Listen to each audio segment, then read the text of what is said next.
What is going on? Welcome to No Chill Promos. How y'all doing? Hope you're having a blessed Thursday if you're watching this. Before I get into today's review of AEW's Dynamite, alright, just gotta do a quick shout out to all subscribers to the channel and to the followers on Rumble. I'm now at 122 subs. The gains don't stop.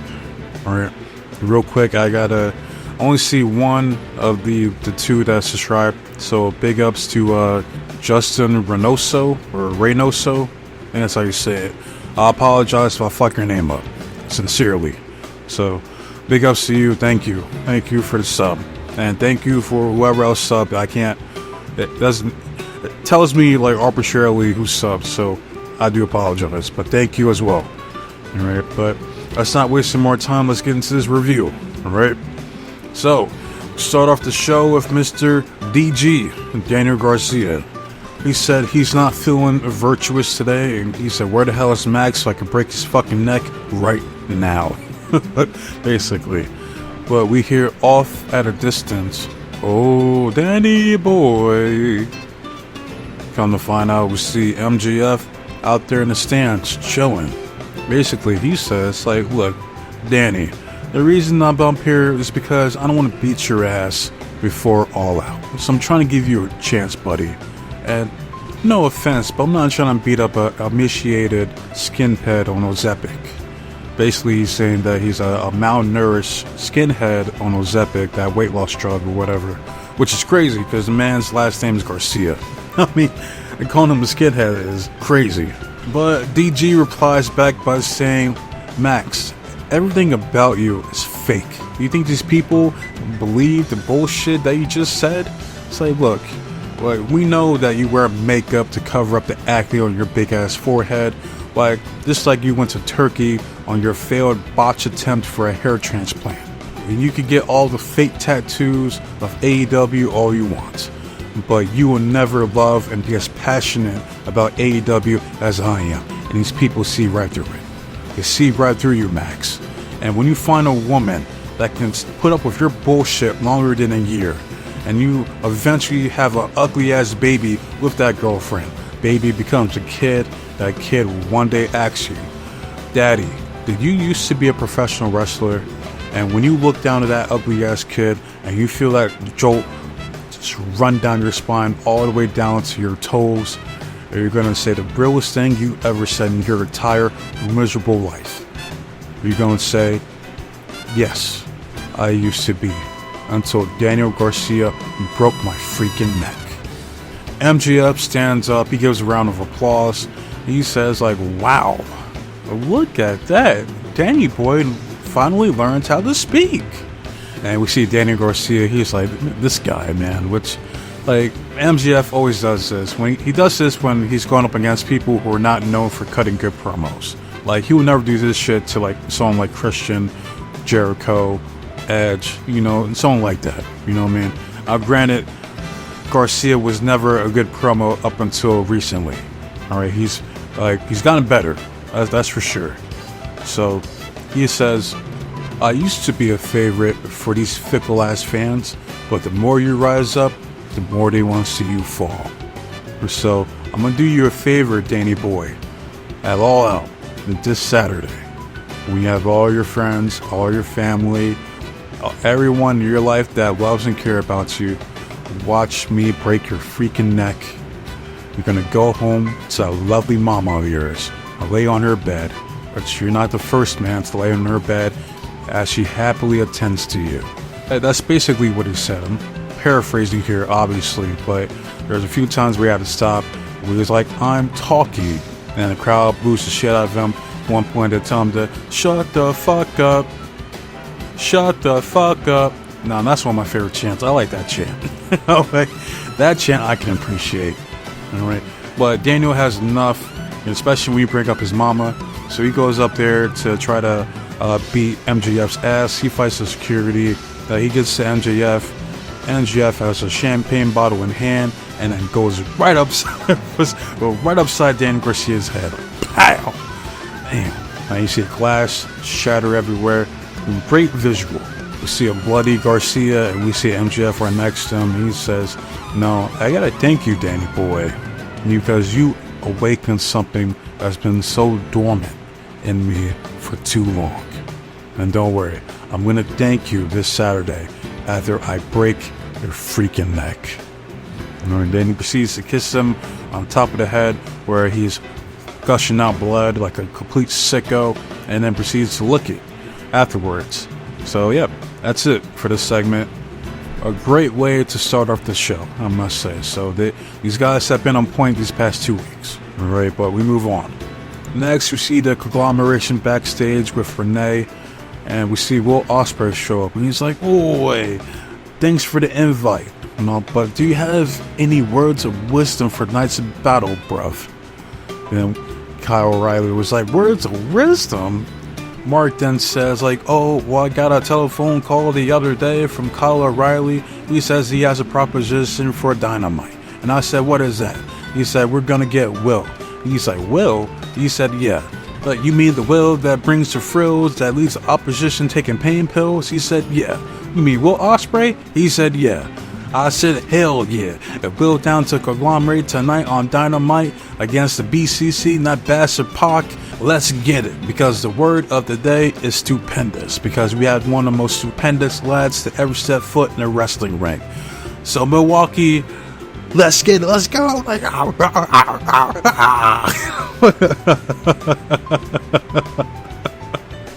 like nobody can do Mark Briscoe, man, because he's one of a kind. Alright, and every time I see Mark, I can't not think about Jay Briscoe, man. Rest in peace, because that's my favorite tag team of all time, the Briscoes, man. So, I'm glad to see Mark, in good spirits trying to do his best, you know what I mean? And then we see Will. Will looked like that one episode of SpongeBob. I forgot where they're acting like caveman. You remember that shit when he's sticking his tongue out? That's exactly what you remind me of when you did that shit. But yeah. But we move on to the first match of the night. Alright, and this, in my opinion, was the match of the night. Easily. Alright, you got the Rainmaker, Kazuchika Okada, defending his Continental Classic Championship against the Proto Star, Kyle Fletcher. And I don't know where they were for Dynamite, but Kyle was over with that audience. Because you could hear the audience say, "Aussie, Aussie, Aussie! Oi, oi, oi!" That's... Again, I miss Aussie Open, I'm not gonna lie. I said that multiple times here during like these fucking AEW reviews. So hopefully Mark Davis comes back this year, if not probably early next year. You know what I mean? But this was a great showcase for Kyle Fletcher. You got Don Callis on commentary putting him over. Now I've heard some polarizing things about Callis, but I do like him as a manager. I do. Alright, because he knows his role. Alright, and I appreciate him on commentary. Like, he said something to the fact of he called Taz stupid. And Taz was like, "You call me stupid?" And Tony was like, "Yes." Yes, he is. And that's exactly what he did. I appreciate that. So, but he said something about how, I guess Kyle got injured in one of his matches. He has like some type of contusion in his, like, I think his right bicep or some shit like that. I don't know. But what I appreciate about this match was the selling, the psychology behind it. That's what I appreciate, because I'm not gonna do that no selling shit for Okada. He's like, no. Like, you're gonna sell my shit. But this match was 50-50 for the most part. A lot of trolling going on, mainly from Okada. There was at one point Okada, he had him by the turnbuckle, and he was like, "Aussie, Aussie, Aussie," and then he would do a form. He would say, "Oi, oi, oi," "Aussie, oi, Aussie, oi."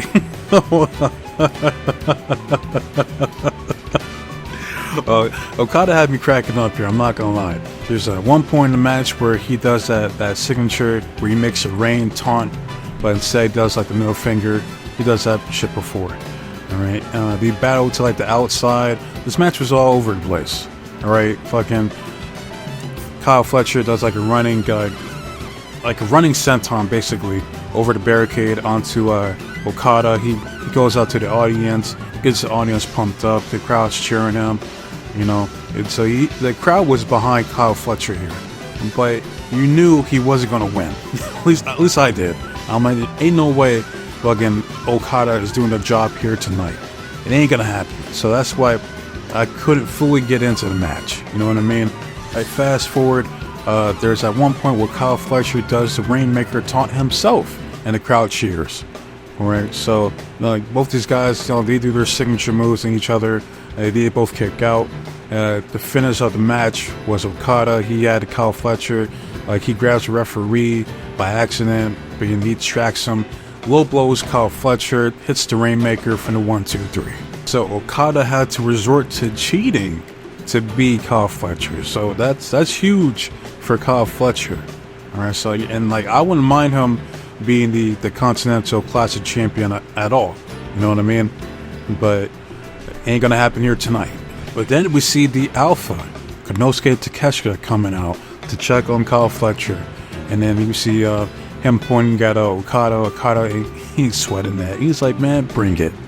Alright, now, this match needs to happen at a pay-per-view. 110%. Alright, this is a feud that I've been wanting to see for a minute. Right, ever since Okada has been signed. These two right here. Alright, these two are going to put on a banger. Best believe that. And if Kyle doesn't win the belt, Konosuke needs to. 110%. Alright, now, my criticism about this match between Kyle and Okada is that it went on for a little too long. Right? Could have shaved about 5 minutes from it. Other than that, yeah, this was a great match. I got a good showcase for Kyle Fletcher, who I like. I've been putting over Kyle Fletcher. Alright? A lot of potential in him. Okada, he's a man. Enough said. Alright, but we move on.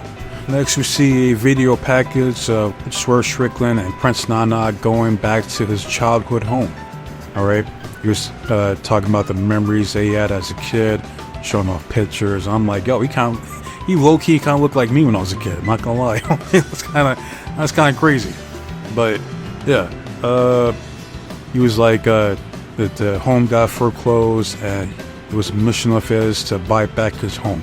And thanks to the contract extension that he signed because of Con Man, he is now able to buy back his childhood home.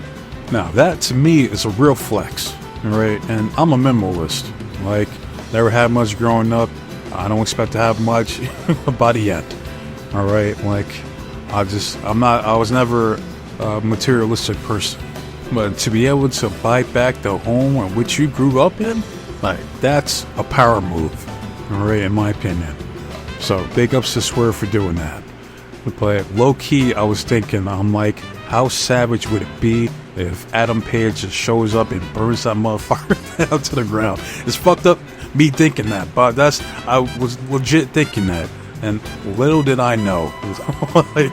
There's great minds think alike. So whoever came up with that, man, shout out to you. Fucking genius. You devious bastard. I guess you could say the same thing to me. But that's something that a hater would do. If he hates his man that much, why not burn down something that means so much to him? Honestly, that's just my thinking. But we'll get to that later on. But we move on to the next match. And we got the best in the world, Jamie Hayter, coming out to take on Robin Renegade. Now, real quick, I want to see more of the Renegade twins. Actually giving them some type of storyline, not just seeing these two ladies arbitrarily job out to whoever on Rampage or Collision, you know what I mean? Or in the ROH, you know what I mean? Because both those ladies have talent. There's potential in them. They're twins, for fuck's sake.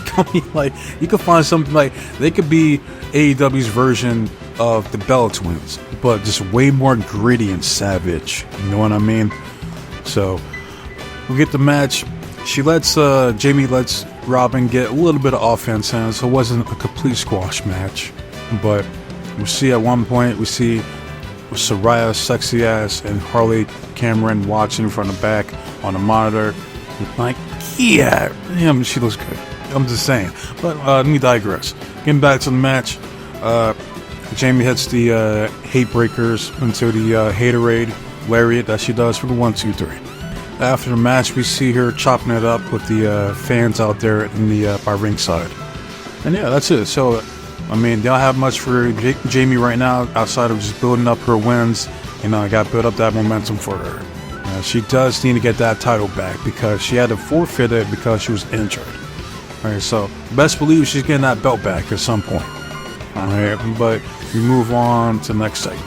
We see Roderick Strong talking with Christopher Daniels and Renee backstage. He said, like, look, you can see my foot under the rope. Like, you can see it right there. Daniels says, like, look, I understand that Aubrey didn't see your foot until after the fact. Alright, but you will get your rematch, okay? And Hook shows up, like, he said, fuck all that. Yeah, you did have your foot underneath the rope, but we can do this shit right here, right now in Milwaukee. Alright, Roger then says, Hook! Scares the shit out of Daniels. But he says, I'm not gonna challenge you in dirty ass Milwaukee. Alright, but don't worry. When I'm ready to take my shot at you for that FTW championship, you'll be the first to know. And walks away. So we move on to the next segment. We see Jon Moxley and Marina Shafir beating up some jobbers again. Like Marina does like a roundhouse kick and then does like a judo toss to another jobber. Then he walk up and you see the Elite. Moxley then looks at Jungle Jobber. He says, you know what? I don't care what they say. You're a sweet kid. And he walks off. Which leads us to another promo from Jon Moxley. He says, is Darby Allin out here somewhere in Milwaukee? I don't think so. And he talks about how he whooped his ass when he was a no-name jobber sleeping in his car. And that all he wants to do is just to talk to Darby Allin. Alright, but if he has to apply pressure, he will. Alright, then he walks off. So, I took a screenshot here of this sign because I've been hearing rumors or whatever, which I don't like doing. I don't like addressing the rumors, all that bullshit. Alright, let's do something like official. Alright, but word is that they're trying to prime Darby Allin to be the next AEW World Champion. Right now, a heel Darby Allin does intrigue me. I'm not gonna lie. And in this company, anyone has a chance of being an AEW World Champion because that's how low the standards are. Right? That's how I get it twisted. And out of the four pillars, I do have Darby Allin as the number 2 spot. Alright, you got, as goofy as that whole concept is, like you have MGF as number 1, Darby Allin number 2, Jungle Jobber number 3, and Sammy Guevara is number 4. So, if he does become the AEW World Champion, he's the second out of the 4 pillars to do so. So, which, I mean, it is what it is at that point. Like, would I do it? Absolutely not. Nah. But people do like Darby, so, I mean, if he becomes World Champion, I wouldn't be surprised. I'll say that. Next, we see a backstage interview with the Learning Tree. Jericho says, hi guys. He still bitches about how Orange Cassidy ruined his 7K coat because of orange juice that he poured on the, the Inner Circle during that time, like a few years back. He says that Orange Cassidy will pay the price. Orange Cassidy then shows up. He says, he looks at Brian Keith and he was like, look, if you can beat me on Collision on Friday, I'll give Chris Jericho his $7,000 cold hard cash. And the Learning Tree, both Big Bill and Brian Keith, they're like, he's right there. Like, why are you telling me he's literally right there? And he says, Orange Cassidy was like, hey Renee. And he walks off. You see Jericho in a complete state of disbelief. Brian Keith then says, the disrespect! That's what I'm talking about. And on Friday, on Collision, Orange Cassidy, I'm gonna make sure you pay the damn price. And that's it. So we move on. Next, we get a match between the Glamour, Mariah May, her sexy ass, going up against the native beast, Nyla Rose. Right, and this was a good match.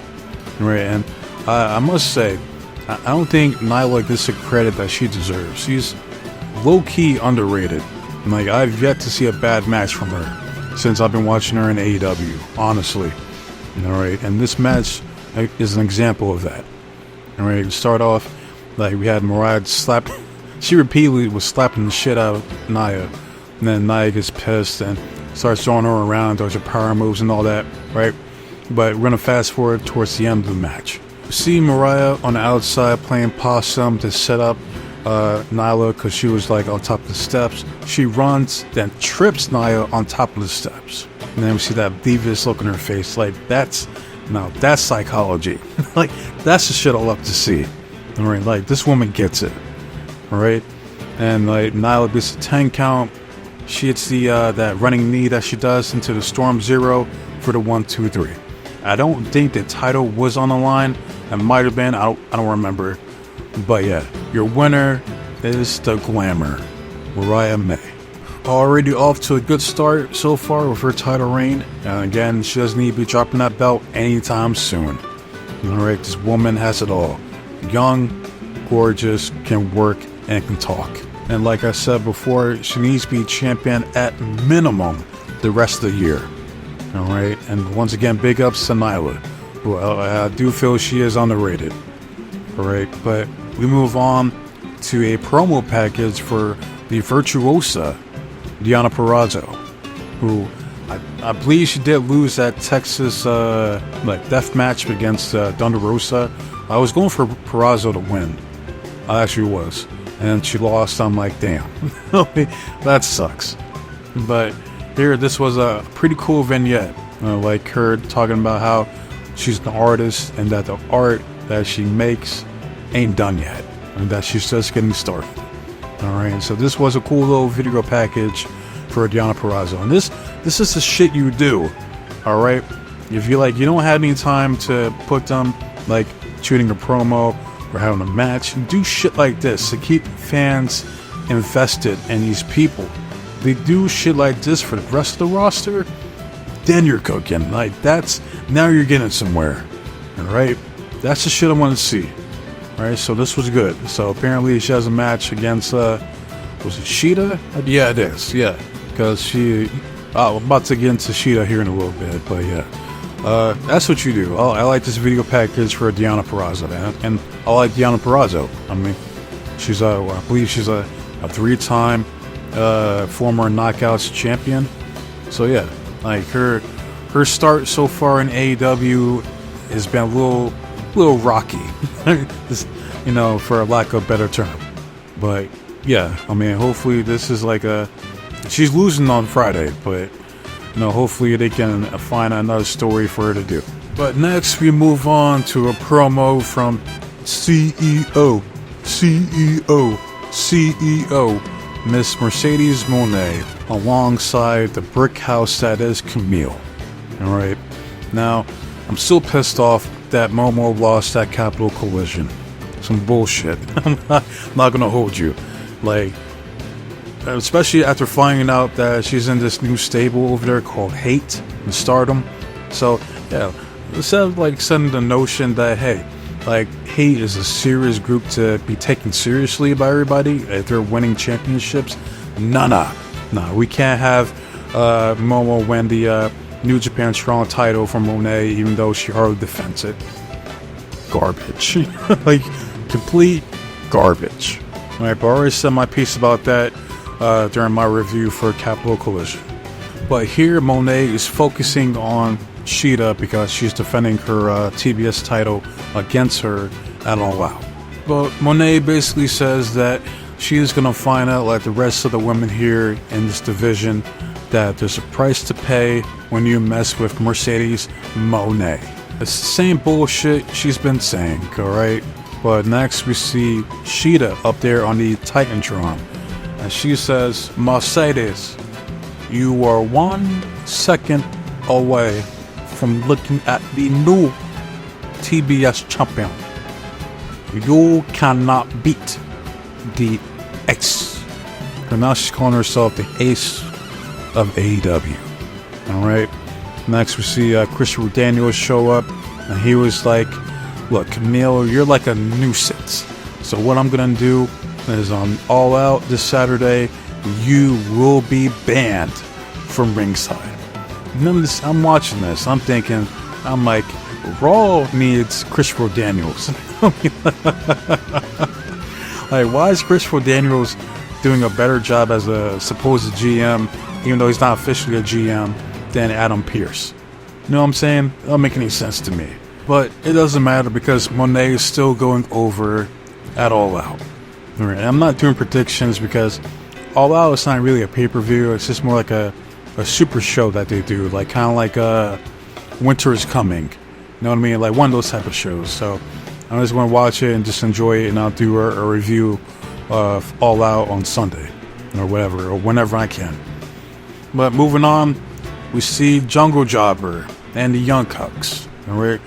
Basically, Jungle Jobber was crying and complaining about how when he was ostracized from the wrestling industry after the shit that happened with him and Punk, he could have used Brian's help, but he didn't help him. So now he feels some type of way, and since Danielson is now the AEW champion, and the moment he loses that belt, he will retire.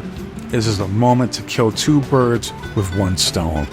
So not only can I be the one to retire Danielson, I can now be the new AEW World Champion.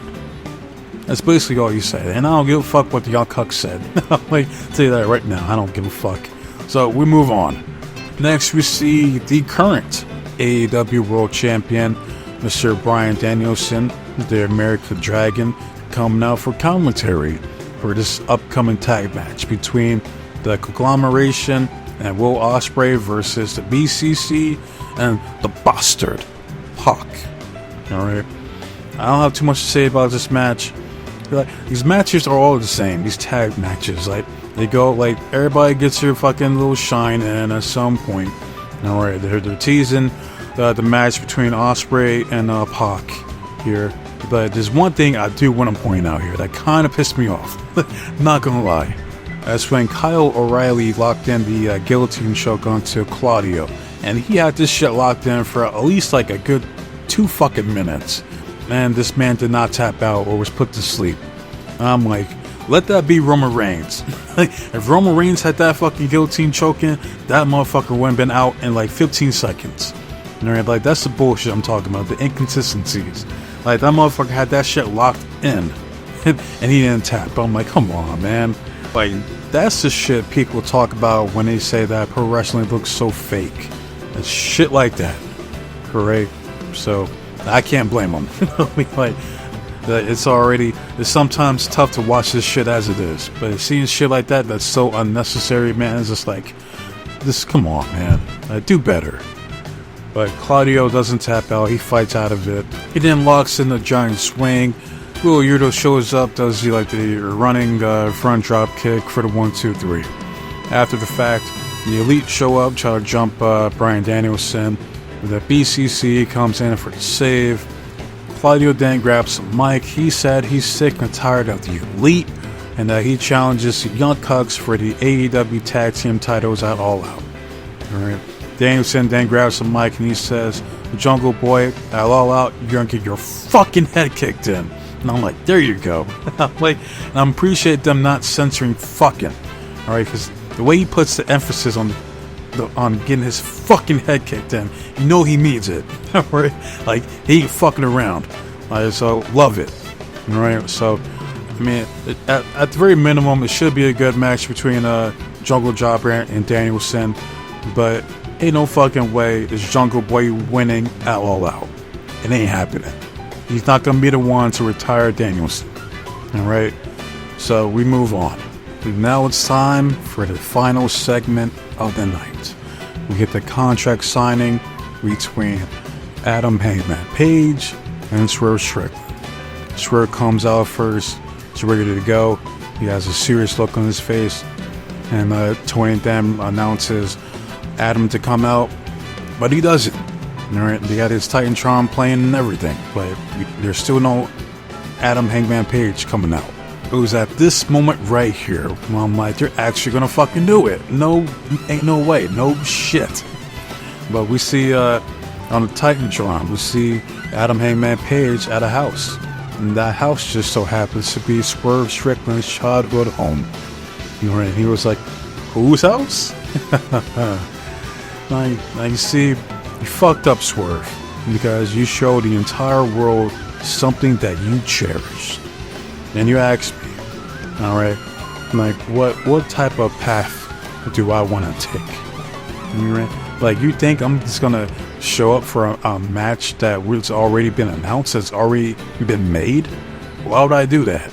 No, I'm not. Instead, I figured, why not pay your childhood home a visit? Like, see it now. See your mom, cleaning these dirty ass floors, making your supper. I can see your father telling you to shut the hell up while he's watching his favorite football team on the television. No wonder you grew up to be the man that you are today. When you had the nerve to pull up in your car outside of my house when I'm taking my pregnant wife to the hospital, you asked me, what route, what path am I going to take? Hate or success? Well, I told you, Swerve. I told you time and time again. I will love nothing more than to burn your entire world down to the ground. Alright? And even though I wasn't the one to take your AEW World Championship from you, I did help it slip right from your hands. Alright? So, I want to take time out right now to say goodbye. Not me, but you. Time for you to say goodbye. All the memories you once had growing up at this home. Because this Saturday, at All Out, in that steel cage, I'm going to take away everything you have. Your dignity, your pride, your soul. You're going to be down on your knees begging me for mercy. Whose house? We can see the look on Swerve's face, from surprise to anger to devastation. Right? So at one point, he gets so angry, he ends up like throwing around the table on all the bullshit in the ring. Right? To being on his knees, coming to the realization that his actions have consequences. Now he has to deal with the repercussions of it. You had Hangman here on his Randy Orton shit.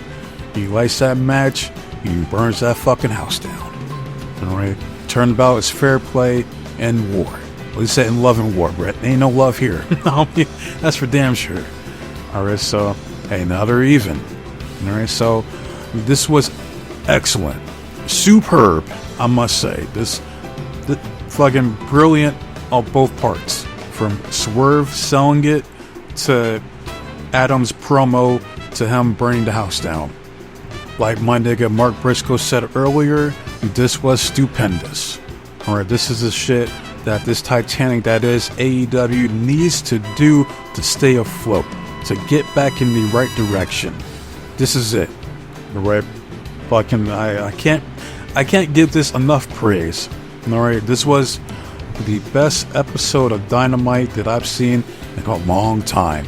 I can't say of all time, can't go that far, but it's been a while. That's for damn sure. So I give props to Con Man and production. Like, this was, you guys did your thing here. Alright, now you just got to keep up this momentum. Alright, like one great episode every blue moon ain't it. Alright, you guys got to be consistent. Alright, this is a step in the right direction, alright? So yeah, to those that watch AEW, let me know how y'all felt about this episode. Is this your favorite episode of all time? What was your favorite moment? Alright, let me know how you guys feel. Alright, put that shit in the comment section. So, love it, hate it, comment, subscribe to the channel, it's all the same to me. I just want to see the engagement and the feedback from you guys, alright? I want to see those likes go up. I want to see those comments. I want to see what you guys think, man. That's why I make these videos. I'm going to try to do... I know I said... Like, I'm so fucking behind on shit, man. It's not even funny. Or especially with doing these reviews. Like, all the videos I had planned on doing, I'm still behind on. So... And then, plus, we got All Out on Saturday. So, tonight, I got to do the review for TNA. Then I'm going to try to knock out the tribute for Psycho Sid Vicious this weekend. Also, my goal is to try to do the review for Stardom's 5-star Grand Prix finals. I'm trying to do that as well, but no promises. I can't promise anything. Okay, there's so much shit, man. But I'll get to it when I can. That's all I can do. But I wish enough for you guys this time. So with that said, be safe, be blessed, take care of yourself, trust in God. I'm out of here. Till next time, adios.